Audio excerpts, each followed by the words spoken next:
नमस्कार मंडळी. कुमार रणबीर राहुलभाई पाटील आडिवली कल्याण यांचा हिंद केसरी भारत केसरी मथुरबद्दल अपडेट घेऊन आलेलो आहे. उद्याचे मैदान आहे वडकी हिंद केसरी मैदानात. या वडकी हिंद केसरी मैदानात आपला मथुर कोणत्या गटामध्ये पळणार आहे हे मी तुम्हाला या व्हिडिओमार्फत सांगणार आहे. तर भावांनो, आपला मथुर आज दुपारीच वडकीमध्ये दाखल झालेला आहे. राहुलदादांचे मित्र पिंटू शेठ मोडक यांच्या घरी आपला मथुर दुपारीच त्यांच्या दावणीला दाखल झालेला आहे आणि उद्यासाठी सज्ज झालेला आहे. तर सध्या STC लाईव्हवर लाईव्ह लॉट्स चालू आहेत. तर आपल्या मथुरची चिठ्ठी निघालेली आहे. तुम्हाला तर माहितीच आहे, मथुरचा पायरा हा उद्या अमित शेठ भाडले पुणे यांचा चिमण्यासोबत आहे. चिमण्या आणि मथुर ही जोडी 100% पाळणार आहे.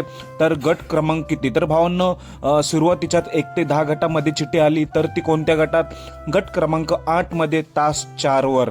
गट क्रमांक 8 मध्ये तास 4 वर कुमार रणबीर राहुलभाई पाटील आडिवली कल्याण ह्या नावाने चिठ्ठी आलेली आहे. म्हणजेच काय, मथुर आणि चिमण्या गट क्रमांक 8 मध्ये तास 4 वर आपल्याला पळताना दिसणार आहे. त्यामुळे साहजिकच खूप उत्सुकता उद्याच्या मैदानाची. गट क्रमांक 8 मध्ये तास 4 वर सुरुवातीला चिठ्ठी आहे, म्हणून मथुर याच गटात पळणार आहे. त्याचा पायरा असणार आहे चिमण्या. तर उद्या वडकी हिंद केसरी मैदानासाठी मथुर चिमण्याला गट क्रमांक 8 साठी खूप साऱ्या शुभेच्छा. धन्यवाद भावांनो.